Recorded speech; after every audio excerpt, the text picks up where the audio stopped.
Ce jour-là, lorsque Nelson Mandela posa pour la première fois le pied sur le sol mozambicain, une femme, déjà une force indomptable, sentit au fond d'elle qu'elle devait être là. Cette rencontre n'était pas un simple hasard, mais le début d'une histoire qui allait défier les attentes, briser les silences et révéler l'humanité derrière les légendes. Si vous êtes captivé par les récits de vies extraordinaires où s'entrelacent amour, résilience et combats historiques, cette vidéo est pour vous. Avant de plonger dans cette narration envoûtante, abonnez-vous à la chaîne et activez la cloche de notification pour ne rien manquer de ces histoires qui changent votre regard sur le monde. Lorsque Nelson Mandela foula le sol mozambicain, Graça Machel se dit silencieusement qu'elle voulait être présente. Des années plus tard, à 79 ans, elle permit enfin au monde d'entendre son histoire, non pas comme la veuve d'une icône mondiale, mais comme la femme qui se tenait à ses côtés, voyait sa fragilité et comprenait l'homme derrière le mythe. Pendant des décennies, elle resta dans l'ombre, observant le monde vénérer de loin le légendaire. Mais aujourd'hui, grâce à elle, ce silence est rompu, levant le voile sur un mariage qui surprit beaucoup, surmonta les doutes et révéla des vérités longtemps murmurées mais jamais confirmées. Quand deux titans se rencontrèrent, la connexion entre Nelson Mandela et Graça Machel n'était pas destinée à être une histoire d'amour classique. Au milieu des années 1990, tous deux étaient déjà des figures forgées par les combats de l'histoire. Mandela avait quitté ses fonctions après un seul mandat en tant que premier président noir d'Afrique du Sud, admiré mondialement comme un symbole de résilience après 27 ans de prison. Graça Machel, elle, était une dirigeante redoutable à part entière. Née Graça Simbine en 1945 dans un Mozambique rural, elle grandit orpheline après la mort de son père, survenu quelques semaines avant sa naissance. Elle se fraya un chemin à travers les écoles missionnaires, obtint une bourse pour étudier à Lisbonne, puis revint dans son pays pour rejoindre la lutte du Frélimo pour l'indépendance. En 1975, à seulement 30 ans, elle devint la première ministre de l'Éducation et de la Culture du Mozambique, une pionnière dans une Afrique tout juste libérée. Elle était aussi la veuve de Samora Machel, premier président du Mozambique, tragiquement disparu dans un crash aérien en 1986. Leur première rencontre, lors d'une conférence sur la paix et la réconciliation, fut discrète, presque imperceptible.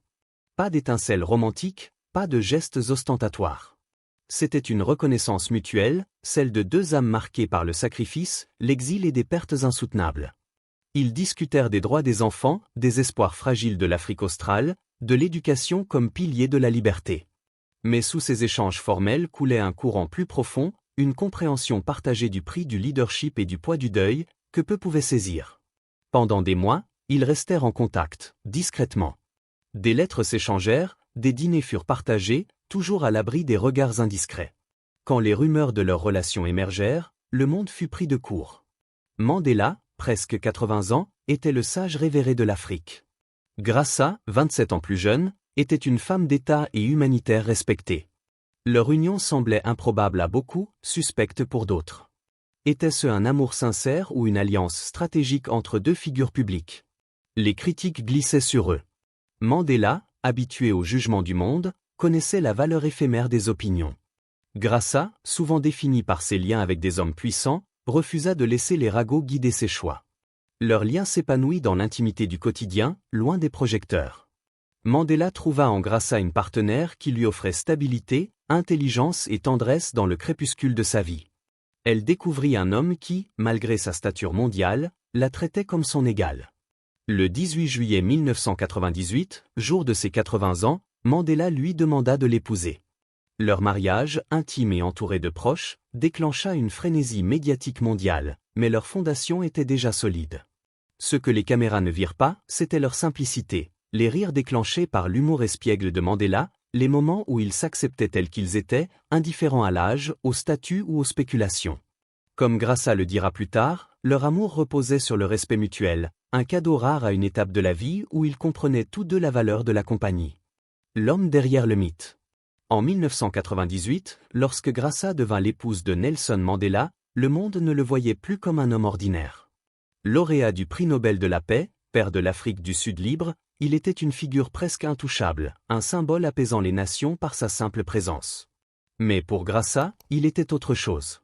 Une fois les discours terminés, les caméras éteintes, les portes closes, Mandela n'était plus le mythe. Il était l'homme qui plaisantait sur sa cuisine, laissait ses chaussettes traîner dans la chambre, lisait les journaux à voix haute chaque matin malgré une vue déclinante. Il était parfois têtu, rejetant les appareils auditifs prescrits en affirmant qu'il allait bien. Graça, avec un rire doux, le convainquait de les remettre. Ces moments révélaient que sa discipline légendaire s'effaçait dans les détails du quotidien. Il portait les cicatrices de ses 27 ans de prison, visibles et invisibles. Graça se souvenait des nuits où le sommeil lui échappait, hanté par les souvenirs de camarades disparus, d'éclairs de violence, du poids des décisions prises en tant que leader.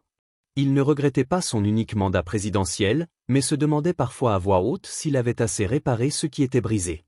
C'était un Mandela que peu connaissaient, un homme qui doutait, luttait encore avec le coût de ses choix. Pourtant, il gardait un humour juvénile qui allégeait ses nuits lourdes. Graça parlait souvent de son vrai rire, pas celui des visites officielles, mais un rire spontané, presque enfantin, réservé à leur intimité. Il lançait des blagues légères, la taquinait, trouvait de la joie dans les choses simples. Pour le monde, il était de granit. Pour Graça, il était joueur, doux, parfois fragile. Leur vie privée n'était pas faite de grandeur ou d'illusions, mais de conversations dans le jardin, de repas partagés, d'une complicité tranquille. Ils voyageaient ensemble, assistant à des conférences côte à côte, mais Graça veillait à préserver son identité. « Je n'étais pas seulement sa femme », déclara-t-elle avec fermeté. « J'étais moi-même avant lui, et je le suis resté avec lui. » Quand la santé de Mandela déclina, Graça devint son ancre. Lors de la cérémonie de clôture de la Coupe du Monde 2010 à Johannesburg, des millions virent son geste discret, soutenir son bras, stabilisant cette silhouette autrefois indomptable. En privé, elle confia que voir sa force s'éteindre fut l'une des épreuves les plus dures de sa vie. « Cet esprit, cette étincelle, vous voyez qu'elle disparaît », murmura-t-elle à une chaîne sud-africaine en 2009. Elle acceptait cette réalité, mais la douleur restait vive. Une femme qui s'est affirmée bien avant Mandela. Graça Machel s'était déjà inscrite dans l'histoire. Née en 1945 dans un Mozambique rural, elle entra dans le monde sous le signe de la tragédie. Son père mourut 17 jours avant sa naissance. Dernière de 6 enfants, élevée dans une mission catholique, elle grandit face aux injustices de l'Afrique coloniale, où les filles étaient cantonnées à des rôles limités. Mais Graça refusa ces barrières. Brillante, elle décrocha une bourse pour étudier à Lisbonne, une opportunité rare pour une femme noire à l'époque. Là, elle maîtrisa plusieurs langues au portugais, français, espagnol, italien, allemand, et son Xitsonga natal, et s'engagea dans des cercles étudiants anticoloniaux. Ces années à l'étranger forgèrent sa révolte. Confrontée à l'arrogance coloniale, elle rentra au Mozambique déterminée à démanteler ce système. En 1969, elle rejoignit le Frélimo, enseignant le jour et soutenant la lutte pour l'indépendance la nuit. Quand le Mozambique gagna sa liberté en 1975, Graça, à 30 ans, fut nommée ministre de l'Éducation et de la Culture, devenant la première femme africaine à occuper un tel poste dans un pays indépendant. Elle hérita d'un défi colossal, moins de la moitié des enfants étaient scolarisés. Sous sa direction, le taux de scolarisation explosa, atteignant 90% pour les garçons et 75% pour les filles en quelques années. Elle lança des campagnes d'alphabétisation, ouvrit des écoles rurales, et fit de l'éducation des filles une priorité, transformant la vision du Mozambique. Son premier mariage avec Samora Machel, président du Mozambique, fut un partenariat d'idéaux autant que d'amour. Ensemble, ils rêvaient de reconstruire une nation libérée.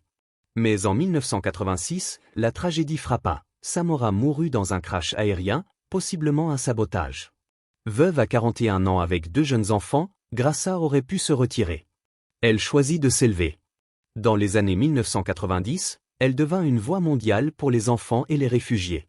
Son rapport de 1996 pour l'ONU sur les enfants dans les conflits armés, premier du genre, exposa les horreurs des guerres, enfants soldats, orphelins, victimes de mines. Il changea les politiques mondiales, inspirant des traités comme la Convention sur les droits de l'enfant. Les honneurs suivirent, le Africa Prize en 1992 pour son travail contre la faim, la médaille Nansen en 1995 pour l'aide aux réfugiés, et un titre de dame de l'Empire britannique en 1997. Son influence s'étendit à l'éducation mondiale.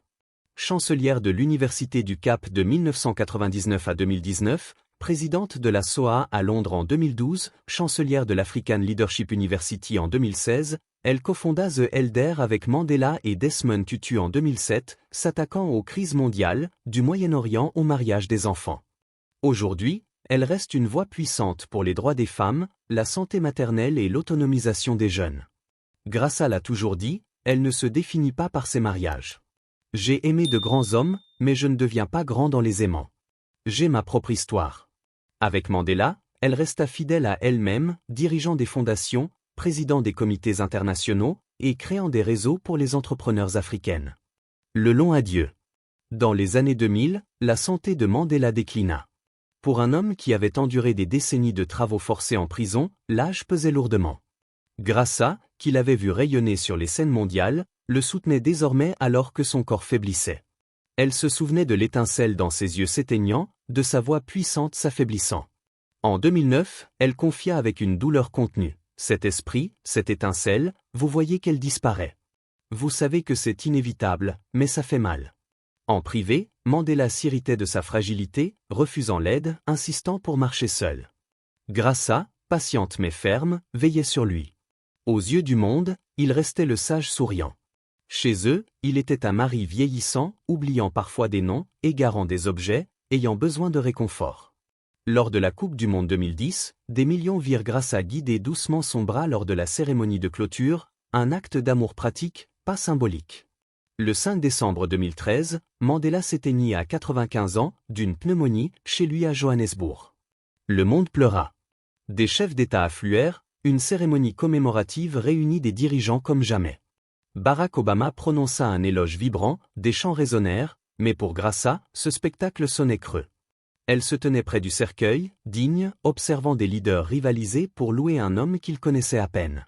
Pour elle, Mandela était celui qui l'embrassait avant de dormir, plaisantait à table, écrivait des mots tendres. Son chagrin ne pouvait être capturé par les caméras. Après les funérailles, Graça se retira. Pendant des années, elle fut l'aidante de Mandela, mais le monde la réduisit à la veuve d'un géant. Elle chercha le silence pour faire son deuil et retrouver son équilibre. Elle parla peu de lui au début, laissant le monde pleurer tandis qu'elle affrontait le vide de leur maison. Des années plus tard, elle rompit le silence, non pour déconstruire l'héritage de Mandela, mais pour le nuancer. Nelson n'était pas parfait, admire. Il était bon, mais il luttait avec son tempérament, la culpabilité d'avoir peu vu ses enfants, le fardeau d'être un symbole. Ces mots l'humanisaient. Pour Graça, démystifier Mandela n'était pas une trahison, mais un acte d'amour. Elle voulait qu'on se souvienne de lui comme d'un homme qui doutait, trébuchait, mais choisissait la bonté chaque jour. Au-delà de l'ombre. Après la mort de Mandela, Graça porta un fardeau unique. Mariée à 2 présidents, elle fut souvent décrite comme la seule femme première dame de 2 nations. Elle rejeta cette étiquette. J'ai aimé de grands hommes, mais je ne deviens pas grand dans les aimants. J'ai ma propre histoire. Rompre le silence n'était pas pour chercher la gloire, mais pour rétablir l'équilibre. Elle craignait que le mythe de Mandela n'efface l'homme. Les statuts et discours le sanctifiaient, mais pour Graça, cela était dangereux. Croire que seuls les saints changent le monde décourage les gens ordinaires. Elle voulait montrer que Mandela avait des failles, des peurs, et que sa grandeur venait de sa persévérance. Ses réflexions devinrent un activisme. Elle rappela que Mandela pouvait être impatient, qu'il portait la culpabilité de son absence familiale, qu'il doutait de son impact. Il ne pouvait jamais être totalement à moi, confia-t-elle. Il appartenait au peuple. C'était le mariage que j'avais accepté, avec lui et sa mission. Sa voix portait la sagesse, non l'amertume. Elle comprenait que l'amour véritable réside dans le partenariat, pas la possession. Graça retrouva sa voix. Les médias la dépeignaient souvent comme la veuve de Mandela, mais elle répondit en poursuivant son travail.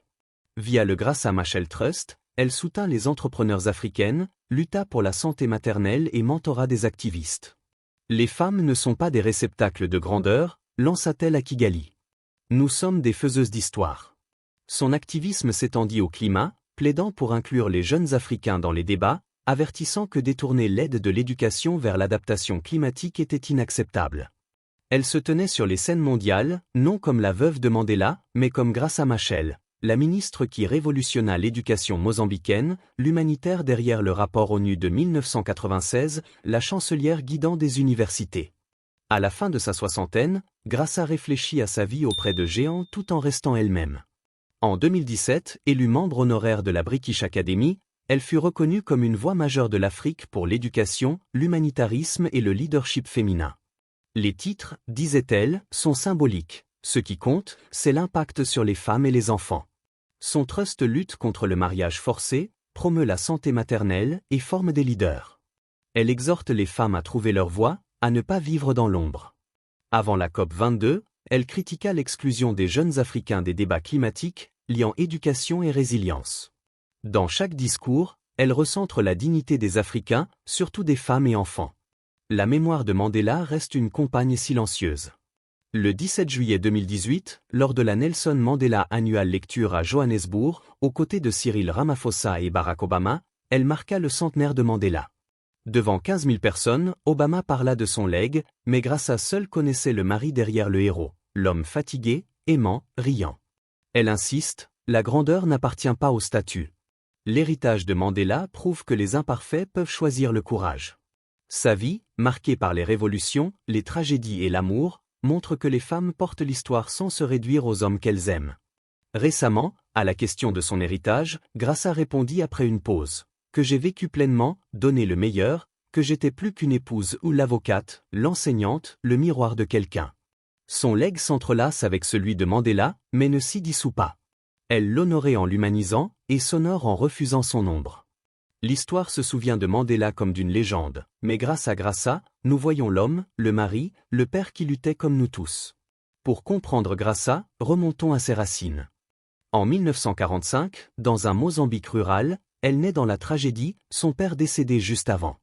Élevée par une mère seule avec 6 enfants, elle grandit dans une mission catholique, confrontée aux limites imposées aux filles. Mais Graça défie ces murs. Brillante, elle obtient une bourse pour Lisbonne, où elle apprend plusieurs langues et s'engage contre le colonialisme. Revenue au Mozambique, elle rejoint le Frélimo, enseignant et soutenant la lutte. À l'indépendance, elle devient ministre, transformant un système éducatif en ruine. En quelques années, elle scolarise 90% des garçons et 75% des filles, lançant des campagnes d'alphabétisation et ouvrant des écoles rurales. Son mariage avec Samora Machel fut une alliance d'idéaux. Après sa mort en 1986, elle se réinventa, devenant une voix mondiale via l'ONU.